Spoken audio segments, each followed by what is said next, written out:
ಆದಿ ಮತ್ತು ಅಂತ್ಯ ಎನ್ನುವುದು ಈ ಜಗತ್ತಿನ ಶಾಶ್ವತ ನಿಯಮ. ಈ ಭೂಮಿಯ ಮೇಲೆ ಹುಟ್ಟಿದ ಪ್ರತಿಯೊಂದು ಜೀವಿಗೂ ಒಂದು ಆರಂಭವಿರುವಂತೆ ಒಂದು ಅಂತ್ಯವೂ ನಿಶ್ಚಿತವಾಗಿದೆ.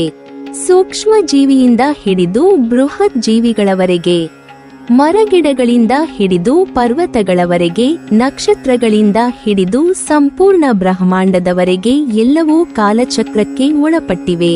ಪ್ರಕೃತಿಯ ನಿಯಮದ ಮುಂದೆ ಯಾರೂ ಶಾಶ್ವತರಲ್ಲ.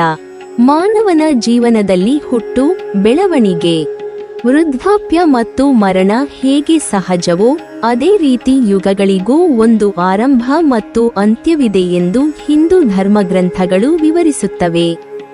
ಸಾವಿರಾರು ವರ್ಷಗಳಿಂದ ನಮ್ಮ ಋಷಿಮುನಿಗಳು, ಪುರಾಣಗಳು ಹಾಗೂ ವೇದಗಳು ಕಾಲವನ್ನು 4 ಪ್ರಮುಖ ಯುಗಗಳಾಗಿ ವಿಭಾಗಿಸಿ ವಿವರಿಸಿವೆ. ಅವುಗಳೆಂದರೆ ಕೃತಯುಗ, ತ್ರೇತಾಯುಗ, ದ್ವಾಪರಯುಗ ಮತ್ತು ಕಲಿಯುಗ. ಪ್ರತಿಯೊಂದು ಯುಗಕ್ಕೂ ತನ್ನದೇ ಆದ ಧರ್ಮ, ನೀತಿ, ಮಾನವ ಜೀವನದ ಗುಣಲಕ್ಷಣಗಳು ಹಾಗೂ ದೈವಿಕ ಘಟನೆಗಳಿವೆ. ಕೃತಯುಗದಲ್ಲಿ ಧರ್ಮವು 4 ಕಾಲುಗಳ ಮೇಲೂ ಸ್ಥಿರವಾಗಿತ್ತು ಎಂದು ಹೇಳಲಾಗುತ್ತದೆ. ತ್ರೇತಾಯುಗದಲ್ಲಿ ಧರ್ಮದ ಒಂದು ಭಾಗ ಕುಸಿಯಿತು. ದ್ವಾಪರಯುಗದಲ್ಲಿ ಧರ್ಮವು ಇನ್ನಷ್ಟು ಕ್ಷೀಣಿಸಿತು. ಈಗ ನಾವು ಜೀವಿಸುತ್ತಿರುವ ಕಲಿಯುಗದಲ್ಲಿ ಧರ್ಮವು ಕೇವಲ ಒಂದು ಭಾಗದಷ್ಟೇ ಉಳಿದಿದೆ ಎಂದು ಪುರಾಣಗಳು ತಿಳಿಸುತ್ತವೆ. ಕಲಿಯುಗದಲ್ಲಿ ಸುಳ್ಳು, ಅನ್ಯಾಯ, ಸ್ವಾರ್ಥ, ಮೋಸ, ಹಿಂಸೆ ಮತ್ತು ಅಧರ್ಮ ಹೆಚ್ಚಾಗುತ್ತದೆ ಎಂದು ಅನೇಕ ಪುರಾಣಗಳಲ್ಲಿ ಉಲ್ಲೇಖಿಸಲಾಗಿದೆ. ಇದೇ ಕಾರಣದಿಂದ ಕಲಿಯುಗದ ಅಂತ್ಯ ಯಾವಾಗ ಸಂಭವಿಸುತ್ತದೆ ಎಂಬ ಪ್ರಶ್ನೆ ಸಾವಿರಾರು ವರ್ಷಗಳಿಂದ ಜನರಲ್ಲಿ ಕುತೂಹಲ ಹುಟ್ಟಿಸಿದೆ. ಭಾರತದ ಅನೇಕ ಪವಿತ್ರ ಕ್ಷೇತ್ರಗಳಲ್ಲಿ ಕಲಿಯುಗದ ಅಂತ್ಯದ ಬಗ್ಗೆ ಹಲವು ನಂಬಿಕೆಗಳು ಹಾಗೂ ಪುರಾಣ ಕಥೆಗಳು ಪ್ರಚಲಿತದಲ್ಲಿವೆ. ಅಂತಹ ರಹಸ್ಯಮಯ ಸ್ಥಳಗಳಲ್ಲಿ ಮಹಾರಾಷ್ಟ್ರದ ಅಹಮದ್ ನಗರ ಜಿಲ್ಲೆಯ ಹರಿಶ್ಚಂದ್ರಗಢ ಕೋಟೆಯಲ್ಲಿರುವ ಕೇದಾರೇಶ್ವರ ದೇವಾಲಯವು ಅತ್ಯಂತ ವಿಶಿಷ್ಟ ಸ್ಥಾನವನ್ನು ಹೊಂದಿದೆ. ಈ ದೇವಾಲಯದ ಬಗ್ಗೆ ಜನಪ್ರಿಯ ನಂಬಿಕೆಯ ಪ್ರಕಾರ ಇಲ್ಲಿ ಇರುವ 4 ಸ್ತಂಭಗಳು 4 ಯುಗಗಳನ್ನು ಪ್ರತಿನಿಧಿಸುತ್ತವೆ ಮತ್ತು ಕೊನೆಯ ಸ್ತಂಭ ಉರುಳುವ ದಿನವೇ ಕಲಿಯುಗದ ಅಂತ್ಯವಾಗುತ್ತದೆ ಎಂದು ಹೇಳಲಾಗುತ್ತದೆ. ಈ ನಂಬಿಕೆಯೇ ಸಾವಿರಾರು ಭಕ್ತರು, ಇತಿಹಾಸಕಾರರು, ಪುರಾತತ್ವ ಸಂಶೋಧಕರು ಹಾಗೂ ಸಾಹಸ ಪ್ರಿಯರನ್ನು ವರ್ಷದಿಂದ ವರ್ಷಕ್ಕೆ ಈ ಸ್ಥಳದತ್ತ ಆಕರ್ಷಿಸುತ್ತದೆ. ಮಹಾರಾಷ್ಟ್ರದ ಪಶ್ಚಿಮ ಘಟ್ಟಗಳ ನಡುವೆ ಇರುವ ಹರಿಶ್ಚಂದ್ರಗಢವು ಕೇವಲ ಒಂದು ಕೋಟೆಯಲ್ಲ, ಪ್ರಕೃತಿ, ಇತಿಹಾಸ, ಪುರಾಣ ಹಾಗೂ ಆಧ್ಯಾತ್ಮಿಕತೆಯ ಸಂಗಮವಾಗಿದೆ. ಸುಮಾರು 4600 ಅಡಿ ಎತ್ತರದಲ್ಲಿರುವ ಈ ಪರ್ವತ ಪ್ರದೇಶವು ದಟ್ಟ ಕಾಡುಗಳು, ಆಳವಾದ ಕಣಿವೆಗಳು, ಸುಂದರ ಜಲಪಾತಗಳು ಹಾಗೂ ನೈಸರ್ಗಿಕ ಗುಹೆಗಳಿಂದ ಕೂಡಿದೆ.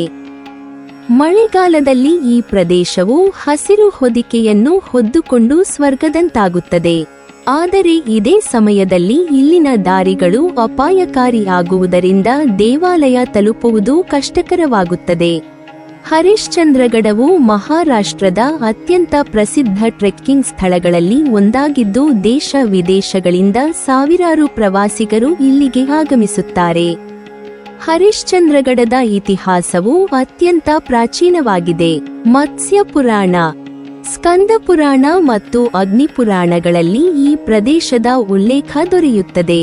ಇತಿಹಾಸಕಾರರ ಅಭಿಪ್ರಾಯದಂತೆ ಕ್ರಿ.ಶ. 6ನೇ ಶತಮಾನದಲ್ಲಿ ಕುಲಚೂರಿ ವಂಶದ ಆಡಳಿತಗಾರರು ಈ ಪ್ರದೇಶವನ್ನು ಆಳುತ್ತಿದ್ದರು.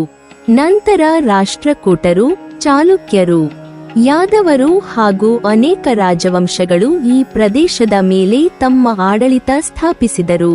ಮೊಘಲ್ ಸಾಮ್ರಾಜ್ಯದ ಕಾಲದಲ್ಲಿಯೂ ಈ ಕೋಟೆಗೆ ಮಹತ್ವವಿತ್ತು. ನಂತರ ಕ್ರಿ.ಶ. 1747ರಲ್ಲಿ ಮರಾಠರು ಈ ಪ್ರದೇಶವನ್ನು ತಮ್ಮ ಆಳ್ವಿಕೆಗೆ ಸೇರಿಸಿಕೊಂಡರು. ಈ ಪ್ರದೇಶದಲ್ಲಿ ವಾಸಿಸುತ್ತಿದ್ದ ಕೋಳಿ ಮಹದೇವ ಬುಡಕಟ್ಟು ಜನಾಂಗವು ದೇವಾಲಯ ಹಾಗೂ ಗುಹೆಗಳ ಸಂರಕ್ಷಣೆಯಲ್ಲಿ ಮಹತ್ವದ ಪಾತ್ರ ವಹಿಸಿತ್ತು ಎಂಬ ನಂಬಿಕೆಯೂ ಇದೆ.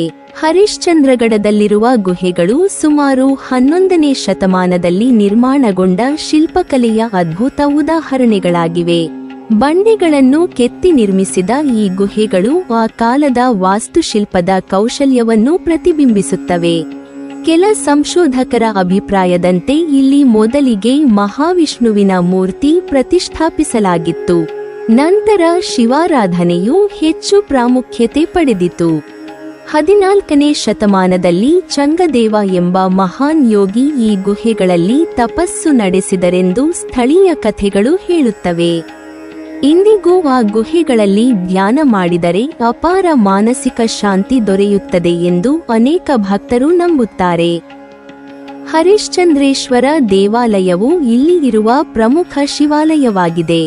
ಕಪ್ಪು ಕಲ್ಲಿನಿಂದ ನಿರ್ಮಿಸಲ್ಪಟ್ಟ ಈ ದೇವಾಲಯವು ಅದ್ಭುತ ಶಿಲ್ಪಕಲೆಯನ್ನು ಹೊಂದಿದೆ. ದೇವಾಲಯದ ಗೋಡೆಗಳು, ಕಂಬಗಳು ಮತ್ತು ಪ್ರವೇಶದ್ವಾರಗಳಲ್ಲಿ ಕೆತ್ತಲಾದ ದೇವತೆಗಳ ಮೂರ್ತಿಗಳು ಪ್ರಾಚೀನ ಭಾರತೀಯ ಕಲೆಯ ವೈಭವವನ್ನು ತೋರಿಸುತ್ತವೆ. ದೇವಾಲಯದ ಎತ್ತರ ಸುಮಾರು 16 ಮೀಟರ್ ಆಗಿದ್ದು ಸುತ್ತಮುತ್ತಲಿನ ಪ್ರಕೃತಿಯ ನಡುವೆ ಅದ್ಭುತವಾಗಿ ಕಾಣಿಸುತ್ತದೆ. ದೇವಾಲಯದ ಪೂರ್ವ ಭಾಗದಲ್ಲಿ ಸಪ್ತತೀರ್ಥ ಪುಷ್ಕರಣಿ ಇದೆ. ಈ ಪವಿತ್ರ ಜಲಾಶಯದ ಸುತ್ತಲೂ ಅನೇಕ ಪ್ರಾಚೀನ ಮೂರ್ತಿಗಳು ಕಂಡುಬರುತ್ತವೆ. ಹಿಂದೆ ಇಲ್ಲಿ ಮಹಾವಿಷ್ಣುವಿನ ಮೂರ್ತಿ ಇತ್ತು ಎನ್ನಲಾಗುತ್ತದೆ. ನಂತರ ಆ ಮೂರ್ತಿಯನ್ನು ಸುರಕ್ಷತೆಗಾಗಿ ದೇವಾಲಯದ ಗುಹೆಗೆ ಸ್ಥಳಾಂತರಿಸಲಾಯಿತು ಎಂದು ಸ್ಥಳೀಯರು ಹೇಳುತ್ತಾರೆ. ಒಂದು ಕಾಲದಲ್ಲಿ ಈ ತೀರ್ಥವನ್ನು ಅತ್ಯಂತ ಪವಿತ್ರವೆಂದು ಪರಿಗಣಿಸಲಾಗುತ್ತಿತ್ತು. ಆದರೆ ಪ್ರವಾಸಿಗರ ನಿರ್ಲಕ್ಷ್ಯದಿಂದ ಕೆಲವೊಮ್ಮೆ ಈ ಸ್ಥಳ ಮಾಲಿನ್ಯಗೊಂಡಿರುವ ಘಟನೆಗಳು ವರದಿಯಾಗಿವೆ. ಹರಿಶ್ಚಂದ್ರೇಶ್ವರ ದೇವಾಲಯದಿಂದ ಸ್ವಲ್ಪ ದೂರದಲ್ಲೇ ಇರುವ ಕೇದಾರೇಶ್ವರ ಗುಹೆಯು ಈ ಪ್ರದೇಶದ ಅತ್ಯಂತ ರಹಸ್ಯಮಯ ಸ್ಥಳವಾಗಿದೆ. ದೊಡ್ಡ ಬಂಡೆಗಳ ಮಧ್ಯೆ ಇರುವ ಈ ಗುಹೆಯೊಳಗೆ ಪ್ರವೇಶಿಸಿದ ತಕ್ಷಣ ತಂಪಾದ ನೀರು ಮೊಣಕಾಲಿನವರೆಗೆ ಕಾಣಿಸಿಕೊಳ್ಳುತ್ತದೆ. ಈ ನೀರನ್ನು ದಾಟಿಯೇ ಶಿವಲಿಂಗದ ಬಳಿಗೆ ಹೋಗಬೇಕಾಗುತ್ತದೆ. ಮಳೆಗಾಲದಲ್ಲಿ ನೀರಿನ ಮಟ್ಟ ಹೆಚ್ಚಾಗುವುದರಿಂದ ಒಳಗೆ ಪ್ರವೇಶಿಸುವುದು ಅಪಾಯಕಾರಿಯಾಗುತ್ತದೆ. ಗುಹೆಯ ಒಳಭಾಗದಲ್ಲಿ ಸುಮಾರು 5 ಅಡಿ ಎತ್ತರದ ಸ್ಥಳದಲ್ಲಿ ಶಿವಲಿಂಗವಿದ್ದು ಅದರ ಸುತ್ತಲೂ ಸದಾ ನೀರು ತುಂಬಿಕೊಂಡಿರುತ್ತದೆ. ಈ ನೀರು ಎಲ್ಲಿಂದ ಬರುತ್ತದೆ ಎಂಬುದು ಇಂದಿಗೂ ಹಲವರಿಗೆ ಆಶ್ಚರ್ಯವಾಗಿದೆ. ಸ್ಥಳೀಯ ನಂಬಿಕೆಯ ಪ್ರಕಾರ ಇದು ಸ್ವಾಭಾವಿಕವಾಗಿ ಬಂಡೆಗಳೊಳಗಿಂದ ಹರಿದು ಬರುತ್ತಿರುವ ಪವಿತ್ರ ಜಲವಾಗಿದೆ. ಕೆಲವು ಭೂವಿಜ್ಞಾನಿಗಳ ಅಭಿಪ್ರಾಯದಂತೆ ಇದು ಪರ್ವತದೊಳಗಿನ ನೈಸರ್ಗಿಕ ಜಲಸ್ರೋತವಾಗಿರಬಹುದು. ಆದರೆ ಭಕ್ತರ ದೃಷ್ಟಿಯಲ್ಲಿ ಇದು ಶಿವನ ಅನುಗ್ರಹದ ಸಂಕೇತವಾಗಿದೆ. ಕೇದಾರೇಶ್ವರ ದೇವಾಲಯದ ಅತ್ಯಂತ ವಿಶೇಷ ಆಕರ್ಷಣೆ ಎಂದರೆ ಶಿವಲಿಂಗದ ಸುತ್ತಲಿರುವ 4 ಕಲ್ಲಿನ ಸ್ತಂಭಗಳು. ಪುರಾಣ ನಂಬಿಕೆಯ ಪ್ರಕಾರ ಈ 4 ಸ್ತಂಭಗಳು ಕೃತಯುಗ, ತ್ರೇತಾಯುಗ, ದ್ವಾಪರಯುಗ ಮತ್ತು ಕಲಿಯುಗವನ್ನು ಪ್ರತಿನಿಧಿಸುತ್ತವೆ. ಕಾಲಕ್ರಮೇಣ 3 ಸ್ತಂಭಗಳು ಕುಸಿದು ಹೋಗಿವೆ. ಈಗ ಕೇವಲ 1 ಸ್ತಂಭ ಮಾತ್ರ ಉಳಿದಿದೆ. ಇದೇ ಕಲಿಯುಗವನ್ನು ಸೂಚಿಸುವ ಸ್ತಂಭ ಎಂದು ಭಕ್ತರು ನಂಬುತ್ತಾರೆ. ಈ ಕೊನೆಯ ಸ್ತಂಭವು ಕುಸಿದರೆ ಕಲಿಯುಗ ಅಂತ್ಯವಾಗಿ ಹೊಸ ಯುಗ ಆರಂಭವಾಗುತ್ತದೆ ಎಂಬ ಜನಪ್ರಿಯ ನಂಬಿಕೆ ಇದೆ. ಕೆಲವು ಕಥೆಗಳ ಪ್ರಕಾರ ಆ ಸ್ತಂಭ ಉರುಳಿದರೆ ಗುಹೆಯ ಮೇಲ್ಭಾಗ ಶಿವಲಿಂಗದ ಮೇಲೆ ಕುಸಿದು ಸೃಷ್ಟಿಯ ಮಹಾಪರಿವರ್ತನೆಗೆ ಸಂಕೇತವಾಗುತ್ತದೆ ಎಂದು ಹೇಳಲಾಗುತ್ತದೆ. ಈ ನಂಬಿಕೆಗೆ ವೈಜ್ಞಾನಿಕ ದೃಢೀಕರಣವಿಲ್ಲದಿದ್ದರೂ ಶತಮಾನಗಳಿಂದ ಜನಪದ ಪರಂಪರೆಯ ಭಾಗವಾಗಿ ಉಳಿದುಕೊಂಡಿದೆ. ಈ ದೇವಾಲಯದಲ್ಲಿ ಶಿವನು ಸ್ಮಶಾನ ರುದ್ರ ರೂಪದಲ್ಲಿ ನೆಲೆಸಿದ್ದಾನೆ ಎಂದು ಭಕ್ತರು ಭಾವಿಸುತ್ತಾರೆ. ಆದ್ದರಿಂದ ಇಲ್ಲಿಗೆ ಬರುವ ಅನೇಕರು ವಿಶೇಷ ಪೂಜೆ, ಅಭಿಷೇಕ ಮತ್ತು ಧ್ಯಾನವನ್ನು ನೆರವೇರಿಸುತ್ತಾರೆ. ಮಹಾಶಿವರಾತ್ರಿಯ ಸಂದರ್ಭದಲ್ಲಿ ಸಾವಿರಾರು ಭಕ್ತರು ಕಷ್ಟಕರವಾದ ಪರ್ವತ ಮಾರ್ಗವನ್ನು ಏರಿ ಶಿವನ ದರ್ಶನ ಪಡೆಯುತ್ತಾರೆ. ಬೆಳಗಿನ ಜಾವ ಗುಹೆಯೊಳಗಿನ ಮೌನ, ತಂಪಾದ ವಾತಾವರಣ, ನೀರಿನ ಶಬ್ದ ಮತ್ತು ದೀಪಗಳ ಬೆಳಕಿನಲ್ಲಿ ಕಾಣುವ ಶಿವಲಿಂಗವು ಭಕ್ತರಲ್ಲಿ ಅಪಾರ ಭಕ್ತಿಭಾವವನ್ನು ಮೂಡಿಸುತ್ತದೆ. ಹರಿಶ್ಚಂದ್ರಗಡ ಪ್ರದೇಶವು ಕೇವಲ ಕೇದಾರೇಶ್ವರ ದೇವಾಲಯಕ್ಕೆ ಮಾತ್ರ ಪ್ರಸಿದ್ಧವಲ್ಲ. ಇಲ್ಲಿನ ತಾರಾಮತಿ ಶಿಖರವು ಕೋಟೆಯ ಅತ್ಯುನ್ನತ ಸ್ಥಳವಾಗಿದ್ದು ಅಲ್ಲಿಂದ ಕಾಣುವ ಸಹ್ಯಾದ್ರಿ ಪರ್ವತಗಳ ನೋಟ ಮನಮೋಹಕವಾಗಿದೆ. ಕೊಂಕಣಕಡ ಎಂಬ ಪ್ರಸಿದ್ಧ ಕಣಿವೆಯ ಅಂಚಿನಿಂದ ಸೂರ್ಯಾಸ್ತವನ್ನು ವೀಕ್ಷಿಸಲು ಸಾವಿರಾರು ಪ್ರವಾಸಿಗರು ಬರುತ್ತಾರೆ. ನಾಗೇಶ್ವರ ದೇವಾಲಯ, ಅನೇಕ ಪ್ರಾಚೀನ ಗುಹೆಗಳು, ನೈಸರ್ಗಿಕ ಜಲಧಾರೆಗಳು ಹಾಗೂ ಪರ್ವತ ಮಾರ್ಗಗಳು ಈ ಪ್ರದೇಶದ ಇನ್ನಿತರ ಪ್ರಮುಖ ಆಕರ್ಷಣೆಗಳಾಗಿವೆ.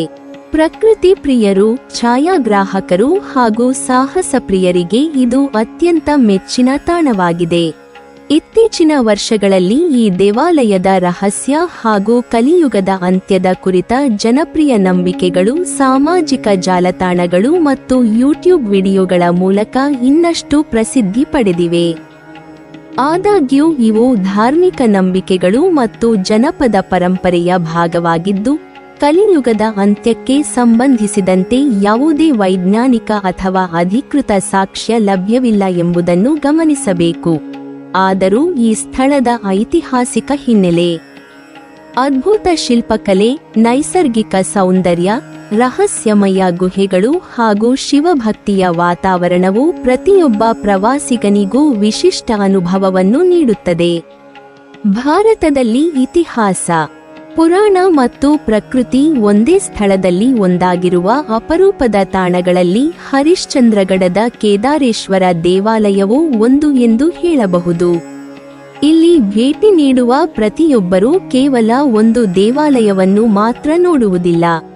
ಸಾವಿರಾರು ವರ್ಷಗಳ ಪುರಾಣ ಪರಂಪರೆ, ಪ್ರಾಚೀನ ವಾಸ್ತುಶಿಲ್ಪ, ಸಾಹಸಮಯ ಪರ್ವತಯಾನ, ಪ್ರಕೃತಿಯ ಅದ್ಭುತ ವೈಭವ ಮತ್ತು ಮಾನವನನ್ನು ಚಿಂತನೆಗೆ ಹಚ್ಚುವ ಕಾಲಚಕ್ರದ ಸಂಕೇತಗಳನ್ನು ಅನುಭವಿಸುತ್ತಾರೆ. ಇದೇ ಕಾರಣದಿಂದ ಕೇದಾರೇಶ್ವರ ದೇವಾಲಯವು ಇಂದಿಗೂ ಭಕ್ತಿ, ಇತಿಹಾಸ, ರಹಸ್ಯ ಮತ್ತು ಕುತೂಹಲದ ಸಂಕೇತವಾಗಿ ಸಾವಿರಾರು ಜನರ ಮನಸ್ಸಿನಲ್ಲಿ ವಿಶೇಷ ಸ್ಥಾನವನ್ನು ಹೊಂದಿದೆ.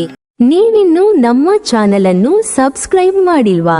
ಹಾಗಾದರೆ ಈ ಕೂಡಲೇ ನಮ್ಮ ಇತಿಹಾಸ ದರ್ಶನ ಚಾನೆಲ್ ಅನ್ನು ಸಬ್ಸ್ಕ್ರೈಬ್ ಮಾಡಿ ಮತ್ತು ಪಕ್ಕದಲ್ಲಿರುವ ಬೆಲ್ ಐಕಾನ್ ಅನ್ನು ಪ್ರೆಸ್ ಮಾಡಿದರೆ ನಮ್ಮ ಹೊಸ ವಿಡಿಯೋಗಳನ್ನು ನೋಡಬಹುದು.